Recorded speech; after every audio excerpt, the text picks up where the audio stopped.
మనకు సిల్వర్ జరీ వస్తుంది అనమాట, Okay. టిష్యూ టైప్ లో.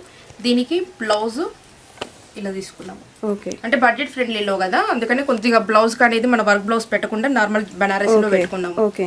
ఇదనమాట శారీ విత్ బ్లౌజ్ మనకు 1550 రూపీస్ పడుతుంది. సో వర్క్ వేసి బోర్ వచ్చిన వాళ్ళు కూడా ఇట్లా ట్రై చేయొచ్చు, ఎందుకంటే పట్టు కూడా ఉంటుంది, మీకు సింపుల్ గా కూడా ఉంటుంది, హెవీగా కూడా ఉండదు, అండ్ బడ్జెట్ ఫ్రెండ్లీ. ఓన్లీ 1550లో ఉంది, చాలా రీజనబుల్ కాస్ట్ అండి. అండ్ మనకి సిఓడి కూడా లేదు. కలెక్షన్స్ మాత్రం చాలా ఉంటాయి, మీకు ఎప్పటికప్పుడు కొత్త కలెక్షన్స్ కూడా అప్డేట్ చేస్తూనే ఉంటారు. ట్రెండింగ్ బ్లౌజెస్ చూపించే శారీ ఉంది కదండి, ఇది చాలా మంచి క్వాలిటీ అనమాట. ఆర్గంజాలోని ఇప్పుడు మనది ఏదైనా అంతండి, మన దాంట్లో చూపించే శారీస్ ఆర్గంజా తీసుకున్నామంటే విస్కోస్ ఉంటుంది అనమాట, ప్యూర్ ఆర్గంజా, ఇలా మెత్తగా ఉంటుంది అనమాట ఫ్యాబ్రిక్, ఫాలింగ్ ఉంటుంది, డిజిటల్ ప్రింట్ మొత్తము. శారీ అంతా ఇదే ఫ్లవర్స్. దీనికి బ్లౌజ్ ఇలా వస్తుంది అనమాట.